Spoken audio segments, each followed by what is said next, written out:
जी भी जल्दी करें जी आप।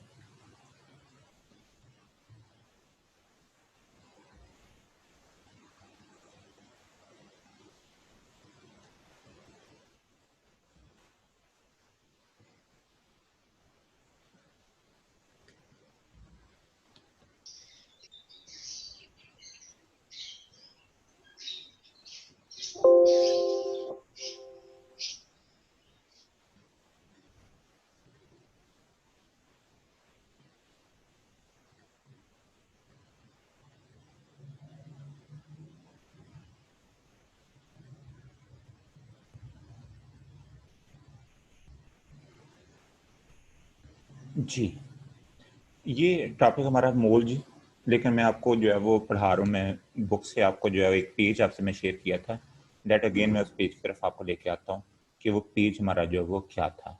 तो जब हम उस पेज की तरफ लेके आता हूँ आपको मैं, तो this is very easy, just 1 minute आप वेट करें।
सर जो टेस्ट हुआ था उसके नंबर बता दें। मैं बताता हूँ बेटा इसको नंबर भी।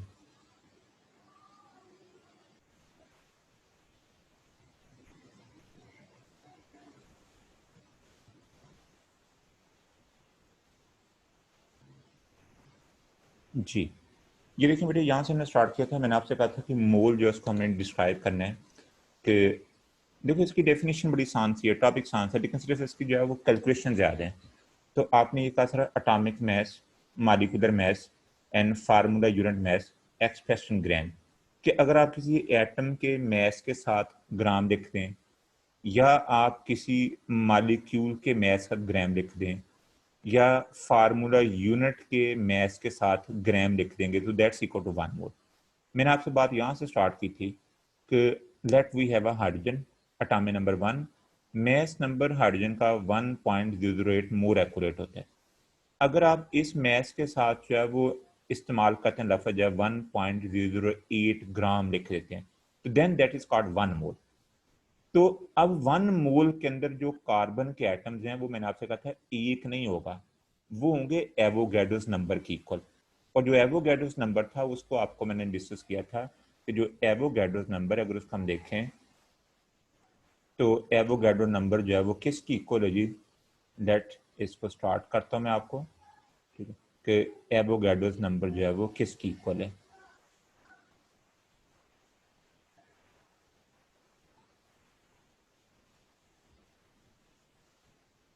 अब देखें जो है वो एवोगैड्रोस नंबर किसकी इक्वल है, मैं उस तरफ लेके जाता हूँ आपको। तो मैंने आपसे बात ये शेयर की थी आपके पास साथ कि आप अगर लेते हैं जी कि वी हैव अ 1 मोल, किसी भी चीज़ का 1 मोल लेते हैं, तो लेट वी स्टार्ट है। मैं आपको मैं ये कहता हूँ कि आपके पास जो है वो कार्बन जो है उसका आपने 1 मोल लिया, तो आप इसको लेकर चलें।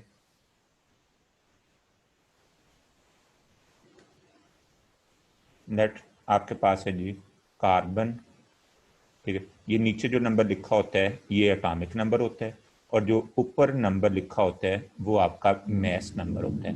मैं आपके पास दिस वन, ये नीचे एटॉमिक नंबर और ऊपर मास नंबर।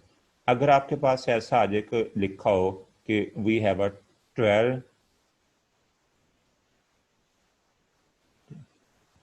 EMU, ठीक है, ए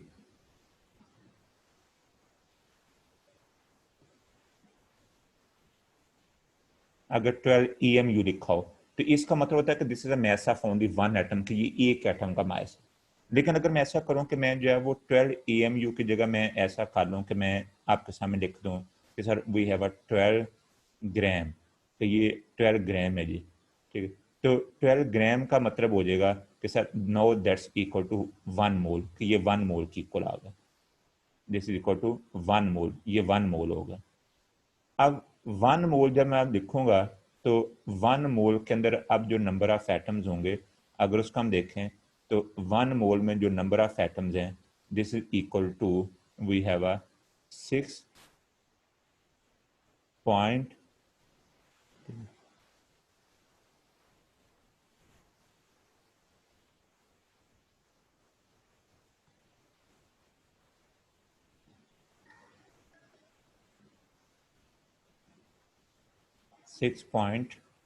जो है वो 02 इंटू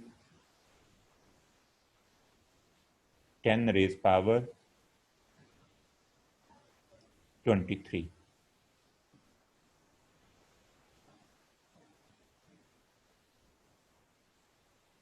तो ये आपके पास आ जाएगा इसका जो है वो एटॉमिक नंबर जिसको मैं लिख रहा हूँ आपके सामने, ठीक है। आपसे मैंने ये बात की कि जब भी आप किसी एटम के मैस के साथ एएमयू लिखा नजर आए तो उसका मतलब है कि ये 1 एटम का मैस है।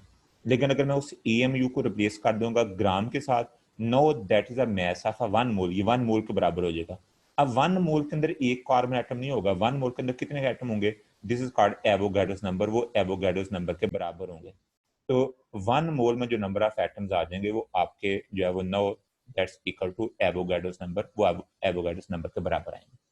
तो जब भी मैं किसी एटम या मॉलिक्यूल या किसी फार्मूला यूनिट के मैस के साथ ग्राम लिखना है तो no that's equal to 1 mole, ये 1 मोल के बराबर आ जाएगा, ठीक है। तो अगेन इसको देखो, मैं इसको बड़े आराम से समझा रहा हूँ क्योंकि इसकी एप्लीकेशन ज्यादा है, वैसे आसान है। तो मैंने आपसे कहा कि when atomic mass expressed in gram, कि जब एटॉमिक मास का ग्राम लिखना है तो that's equal to 1 mole.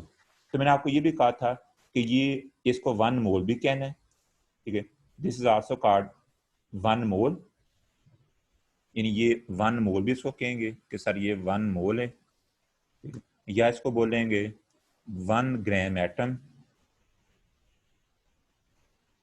1 gram atom भी इसको बोलेंगे, या इसको हम बोलेंगे 1 ग्राम मोल, दिस इज कॉल्ड 1 ग्राम मोल, इसको हम ये भी बोलेंगे।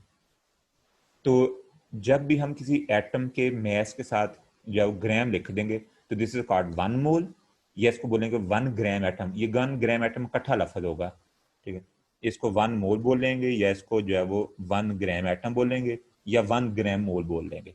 सो मैं बोलूंगा sir 12 gram of carbon is equal to 1 mole 1 gram atom या 1 ग्राम मोल।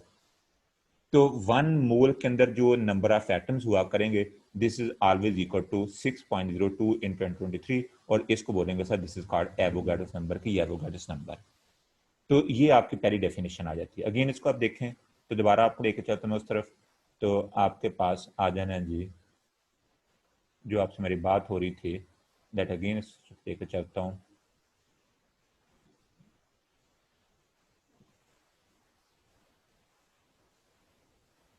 तो आप इसको देखें, इसको मैं क्लियर करता हूँ इसको। तो आप इसको देखें कि जब मैंने जो है वो लिखा कि sir atomic mass expressed in gram is called 1 gram atom, 1 ग्राम मोल और सिंपली मोल, और 1 मोल में कितने पार्टिकल्स आ गए, this is equal to Avogadro's number. इस तरह मैंने लिखा कि C612 12 ग्राम, ठीक है। इस बोलेंगे 12 ग्राम का मीन 1 ग्राम एटम, 1 ग्राम मोल या सिंपल मोल। और अब 12 ग्राम कार्बन के अंदर कितने एटम होंगे, एवो। देखो बच्चे बड़े कंफ्यूज होते हैं कि मैं आपको कहता हूँ बेटे कार्बन का मैसेज 12 12, तो आप पूछेंगे बेटे 12 है क्या सर, 12 AMU है या 12 ग्राम है? अगर आपसे मैं बोलूंगा 12 AMU तो आप बोलेंगे सर इसमें एक कार्बन एटम है। लेकिन अगर आपसे मैं बोलूंगा 12 ग्राम तो अब आप ये 1 मोल की इक्वल होगा, और 1 मोल में कितने एटम होंगे, this is equal to Avogadro's number. तो ये हमेशा बच्चे कंफ्यूज होते हैं कि सर इसमें जो 12 जो है ये किसको शो कर रहा है, 12 जो है वो मैथ्स को शो कर रहा है, लेकिन अगर मैथ्स का AMU आ जाएगा तो इसका मतलब होता है कि ये 1 एटम की बात हो रही है। लेकिन अगर इसी मैथ्स के साथ मैं ग्राम लिख दूंगा तो this is equal to 1 mole, और 1 मोल में अब कितने एटम होंगे, एवोगाड्रोस नंबर की इक्वल होंगे। जैसे जो आप किसी आम रेडी वाले के पास जाते हैं कि आप कहते हैं मुझे 1 दर्जन जो है वो माल्टे दे दें आप, ठीक है, तो उसको पता है कि 1 दर्जन जो है उसको हम 12 बोलते हैं, 12 नंबर जो है वो दैट्स इक्वल टू 1 डजन है, ठीक है। जैसे कि जी एक सैकड़ा, सैकड़ा मीन 100 होता है, तो इस तरह हमें पता है कि 1 मोल जब भी बात होगी 1 मोल, ठीक है, तो 1 मोल का मतलब होता है कि इसमें कितने पार्टिकल्स हैं, 6.02 इंटू 1023 पार्टिकल। इस तरह आप देखें तो आपके सामने आ गया ये मालिक्यूल है, वाटर इज नॉट एटम है, वाटर इज मालिक्यूल। तो मैंने इसका 2 एटम ऑफ हाइड्रोजन, एक एटम का मैस 1, देखो इधर मैंने 1.08 लिखा, देखो राउंड ऑफ करके हम 1 लिख सकते हैं, इधर भी 1 लिख सकता हूं मैं। तो 2 इंटू 1 प्लस ऑक्सीजन का मैस 16 होता है, ठीक है, तो इसको जब मैं दोनों को ऐड करूंगा तो मेरा आंसर क्या आ जाएगा 18, ठीक है। तो 18 का ग्राम लिखा तो दैट्स इक्वल टू 1 मोल। अब इसको मैं बोलूंगा ग्राम एटम, इसको मैं ग्राम एटम नहीं बोलूंगा क्योंकि ये मॉलिक्यूल की बात हो रही है, तो इसको बोलेंगे कि सर ये जो 1 मोल है 18 ग्राम ऑफ वाटर जो है that's equal to 1 mole of water, 1 mole of water, या 1 ग्राम मॉलिक्यूल ऑफ वाटर, या 1 ग्राम मोल ऑफ वाटर। यानी 18 ग्राम पानी का मैं ले लेता हूं तो ये बोलेंगे सर 1 मोल ऑफ वाटर, ये 1 मोल ऑफ वाटर है, 1 मोल ऑफ कार्बन नहीं है। अब 1 मोल ऑफ वाटर में वाटर के मॉलिक्यूल्स होंगे, 1 मोल ऑफ वाटर में कार्बन के एटम थोड़े आ जाने, ठीक है। तो this is called 18 gram is equal to 1 mole, और 1 मोल जो है इसमें वाटर के मॉलिक्यूल्स होंगे। अब इसी तरह आप देखें तो ग्लूकोज C6H12O6, तो मैंने पहले 6 एटम लिए, एक कार्बन का मैस 12 होता है, फिर मैंने 12 हाइड्रोजन लिए, एक का मैस 1 होता है, फिर मैं 6 एटम्स ऑफ ऑक्सीजन लिए, एक का मैस 16 होता है। जब सबको ऐड करूंगा तो मेरा आंसर क्या आ जाएगा 180। अगर मैं 180 ग्राम ग्लूकोज ले लूंगा तो ये भी 1 मोल की इक्वल आ जाएगा, और इसमें ग्लूकोज के मॉलिक्यूल कितने होंगे, एवोगाड्रोस नंबर। अच्छा अब आपकी तरफ मैं आता हूं, मुझे आप थोड़ा सा बताएं आप प्लीज।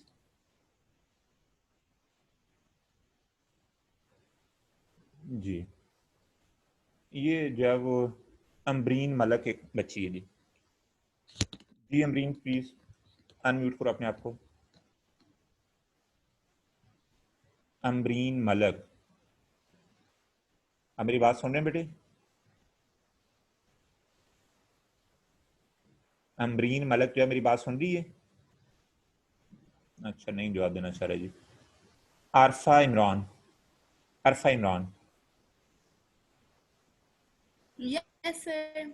अच्छा अरफा इमरान, आपने मुझे ये बताना है कि ये क्या मसला है कि कार्बन के 12 ग्राम वो भी 1 मोल की इक्वल है, और हाइड्रोजन का जो 1 ग्राम है वो भी 1 मोल की इक्वल है, जबकि दोनों में नंबर ऑफ एटम तो सेम है। तो क्यों ऐसा है, इसके 12 ग्राम क्यों है और इसके 1 ग्राम क्यों है, और नंबर ऑफ एटम सेम क्यों आ गए इसके अंदर?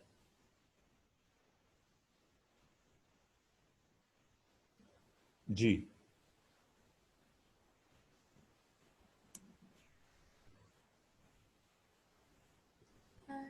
बेटे इसकी वजह ये आती है कि ये 12 ग्राम 1 मोल ठीक है, ये 1 ग्राम ये भी 1 मोल का ठीक है, दोनों में नंबर ऑफ एटम सेम है, लेकिन सिर्फ वजह इसकी ये रीजन क्या बनती है कि इसके जो कार्बन के एटम जो हैं वो बड़े साइज के हैं, हाइड्रोजन के एटम जो है वो छोटे साइज के हैं।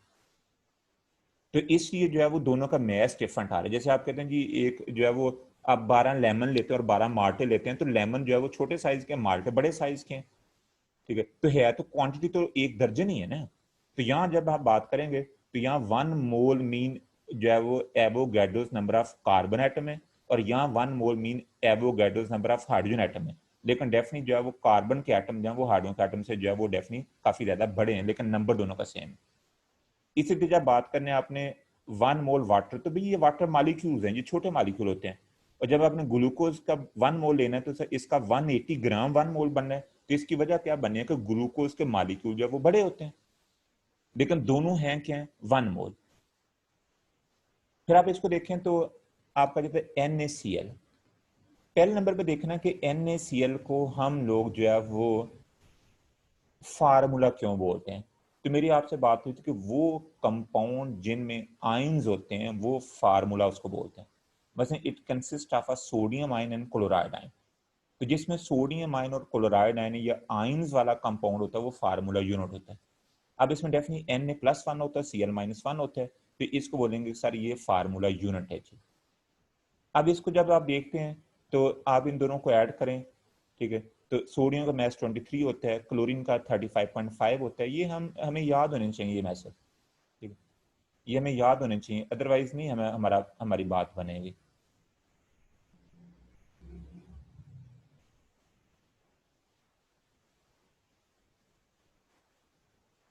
सर आज ये जो हम सब कुछ पढ़े हैं ये रिकॉर्ड हो रहा है? क्यों?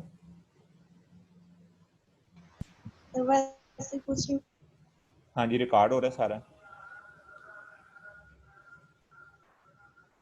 ठीक है, रिकॉर्ड करना चाहिए ना। जी सर। हाँ ठीक। सर हम भी रिकॉर्ड कर सकते जी बेटे, हैं, हम भी रिकॉर्ड कर सकते हैं। नहीं आप नहीं कर सकते, आपके पास ये ऑप्शन नहीं है, ओके। ठीक है। अच्छा अब इसको देखो तो मैं आपको जो है वो, ठीक है, just 1 minute please Shifan ji, just minute जी। अच्छा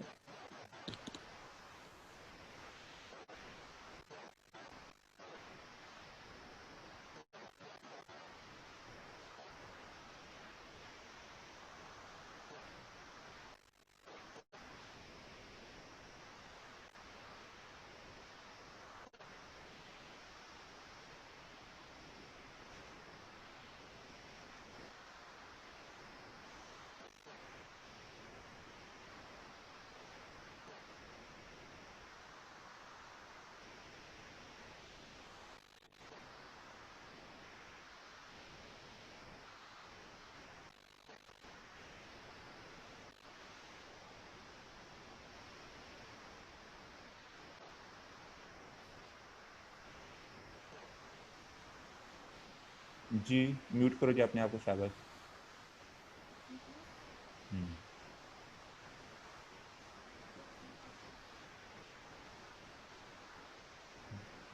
अच्छा देखें प्लीज़, इसको मैं जैसे बात आपसे कर रहा था कि जो है वो मैं लेता हूँ जी वाटर, ठीक है, तो वाटर जो है वो इसका 18 ग्राम। देखो आपको कुछ छोटे छोटे एटम के मैसेज आपको आप पता होना चाहिए, ठीक है, जैसे आप बोलते हैं हाइड्रोजन, ठीक है, तो हाइड्रोजन का जो है वो आपको पता होना चाहिए कि यार ये आपका जो है वो ईच वन इसका एटॉमिक नंबर है, ठीक है। Just 1 minute please.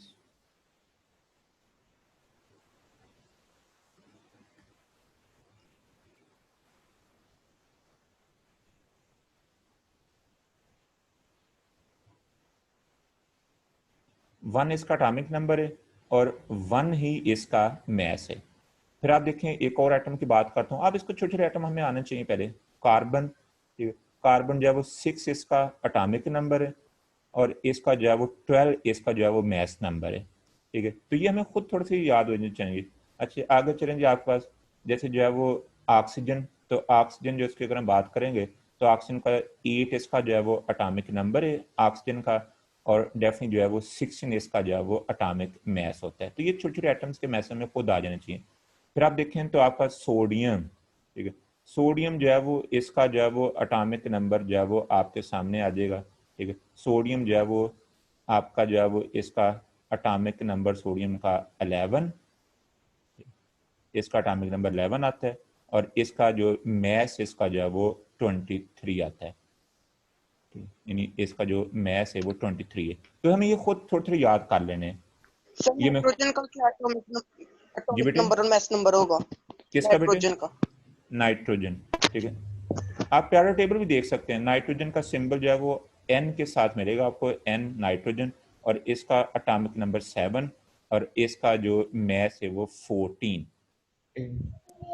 सर ये जो जी यहाँ पे है 1.008 ग्राम, हाँ, ये कैसे आया है? ये बेटे मोर एक्यूरेट हम ये लिख जाते हैं ना कभी कभार, क्योंकि आपकी बुक में 1.08 लिखा हुआ था, इसी में लिख दिया, तो सर 1.008। इन्हें हमने याद करना होता है। याद आपके हो गए, ठीक है। अब मुझे बताओ आपको हाइड्रोजन का मैस क्या है 1, ये 5-4 तो एटम बार बार इस्तेमाल कर रहा हूँ। ऑक्सीजन का मैस क्या है 16, कार्बन का मैस क्या है 12, सोडियम का 23, नाइट्रोजन क्या है 14, ठीक है। इस तरह एक और एटम लेता हूँ, बस थोड़े से एटम है जिनके मैसेज जो है हमें याद हो जाएंगे, ठीक है। सल्फर आता है 16 इसका एटॉमिक नंबर, और इसका मैस नंबर जो आ जाता है सल्फर का 32, ठीक है। तो ये चंद एक एटम जिनके मैस हम याद करने में पता चल जाए। अच्छा आप देखो, जब आप किसी भी एटम के मैस के साथ AMU लिखा ना, मतलब आपको मैं कहता हूँ कि जी ऑक्सीजन का मैस है 16 AMU, ठीक है। तो AMU का मतलब होता है कि sir this is the mess of only one atom, कि ये एक एटम की बात हुई है, ठीक है। जब भी आपने आपको म्यूट करो प्लीज, तो जब भी जो है वो ये लिखा हो कि AMU, तो इसका मतलब कि ये एक एटम की बात हो रही है, एक मालिक्यूल की बात हो रही है। अब मतलब आप बाजार जाते हैं, आप कहिए मुझे 10 kg शुगर दे दो, ठीक है। दूध वाले के पास जाते हैं मुझे 10 लीटर दूध दे दो, ठीक है। तो भी आप फौरन यूनिट चेंज कर दें, आप वहां आप लीटर की बात कर रहे थे, यहाँ आप केजी की बात कर रहे हैं। जैसे आप जो है वो किसी जो है वो जाते हैं जो है वो बेकरी वाले के पास, आप कहेंगे मुझे जो है वो 2 kg मुझे स्वीट दे दो, 2 किलो मुझे जो है वो दे दो, जो है मुझे मिठाई दे दो। सामने केक पड़ा होता है बड़ा खूबसूरत किस्म का, बड़ा मजेदार डिश किस्म का, आपके मुंह में पानी आ जाता है। आप कहते हैं वो भाई मुझे 2 किलो केक भी दे दो, इज इट पॉसिबल? आप मांगेंगे 2 किलो केक दे दो मुझे, आप कहेंगे 2 पाउंड केक या 3 पाउंड या 4 पाउंड केक। तो जब भी AMU लिखा आएगा तो इसका मतलब होता है कि we are talking about mass of only one atom, की एक एटम की बात हो रही। लेकिन जब इसके साथ जो है वो ग्राम आ जाएगा, ठीक है, तो इसका मतलब होता है कि हम फिर अब एक एटम की बात नहीं कर रहे, मैं 1 मोल एटम की बात कर रहा हूं। और 1 मोल एटम में हमेशा कितने पार्टिकल्स होंगे वो डेफिनेटली आपको पता है कि this is equal to 6.02 in 1023, ठीक है, 6.0, ठीक है, 2 इंटू जो है वो 10⁻23। सर एक बार दोबारा रिपीट कर दे, नेट का प्रॉब्लम था। अच्छा,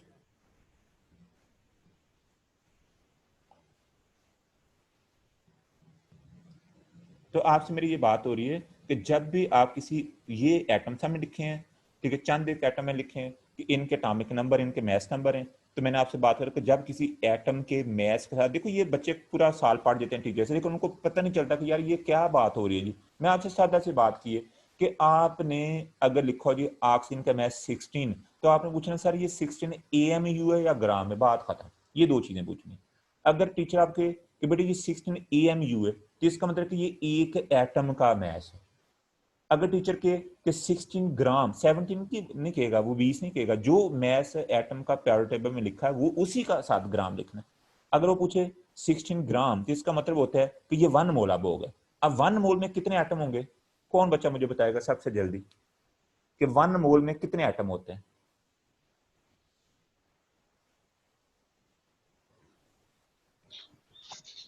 सर 6.02 मल्टीप्लाई 10⁻23। गुड। 1 मोल में हमेशा इतने एटम होते हैं। अगर मैं मालिक्यूल की बात करूंगा तो 1 मोल में हमेशा इतने मालिक्यूल्स होंगे। अब देखो जब मैं मालिक्यूल की बात की है तो लुक एट हियर, फिर आप इसको देखें तो आपके सामने आ गया जी वी हैव अ मालिक्यूल। तो मैंने आपसे कहा कि आपने जो है वो किसी भी मालिक्यूल के मैस के साथ ग्राम लिख दिया तो दैट इज कॉल्ड 1 मोल। अब मैं मालिक्यूल का मैस कैसे लिखता हूँ, जरा इसको देखो ना। मैं लिखा वाटर, ठीक। अब इसका मैस मैंने लिखना कैसे है?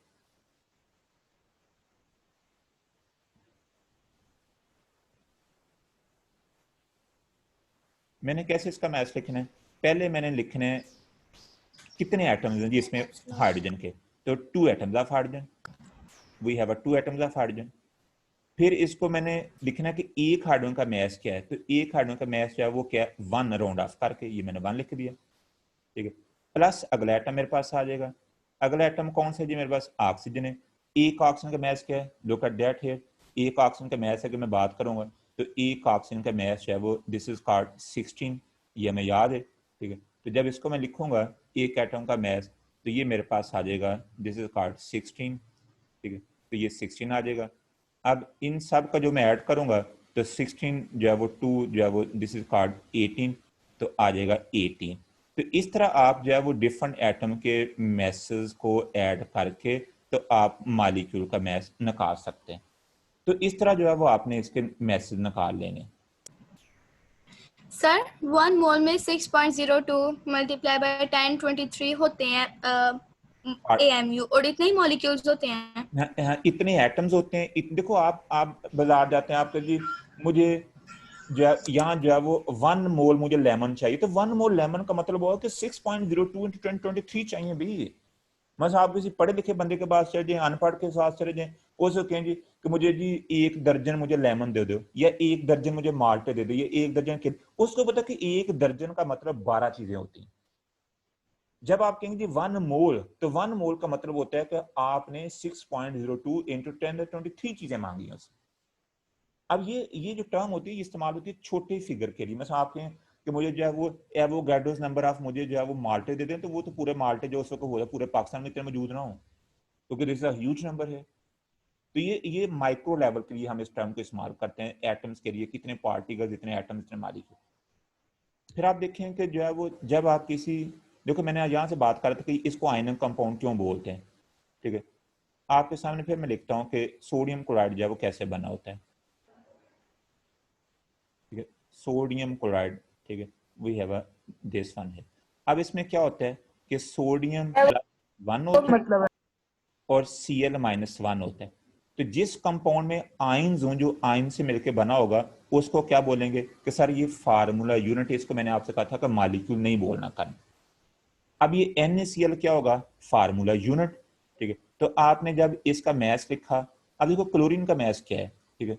ये छोटे छोटे मैसेज आपने एक ही दिन याद कर दिए तो आपने सारी उम्र इसको बड़े आराम से देखते रहना, ठीक है।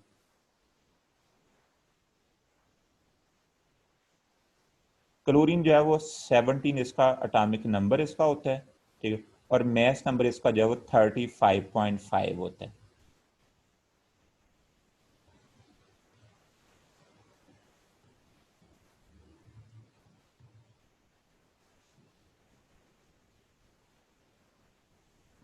ठीक है, सो क्लोरीन का एटॉमिक नंबर 17 और मैस नंबर इसका 35.5 है। तो मैं जब इसको लिखूंगा तो मेरे पास जो है वो आ जाएगा 58.5 ग्राम। तो 58.5 जो again this is equal to 1 mole. तो 1 मोल में कितने सोडियम क्लोराइड के यूनिट्स होंगे, एवोगाड्रोस नंबर। अब इस तरह सोडियम कार्बन Na2CO3, तो 2 एटम्स ऑफ सोडियम, ए का मैस 23 प्लस कार्बन का mass 12 plus 3 atoms of oxygen, ए का 16। तो इस तरह ये 106 ग्राम बन जाता है। तो this is also equal to 1 mole. तो ये आपने जो पेज मैंने सामने आपको किया, इसको नोट आपने कर लेना है, ठीक है। तो ये जो है वो आपने जब नोट कर लेंगे, फिर आगे मैं आपको लेके जाऊंगा एवोगाड्रोस नंबर की तरफ लेके जाऊंगा, फिर आपको ग्राम, एटॉमिक मैस, ग्राम, फिर दूसरे पेजेस समझाऊंगा, ठीक है। तो ये आज हमारा टॉपिक था, ठीक है, जिसको मैंने मोल के अंदर लिखा, और ये मैंने 3 डेफिनेशन दी, ग्राम एटॉमिक मैस वाली, ग्राम मॉलिक्यूल वाली, और ग्राम फार्मूला मैस वाली, ठीक है जी। तो इसको आपने तैयार करना है, इसको जैसे ये एग्जाम्पल जो इनको लिख के आपने तैयार कर लेना, तो आपका ये टॉपिक कंप्लीट हो जाएगा, ठीक है। चलिए बाकी बात इंशाल्लाह हमारी कर लूंगी। सर जी सर आपने नंबर बताने थे। अच्छा बेटे, मैं बताता हूँ आपको।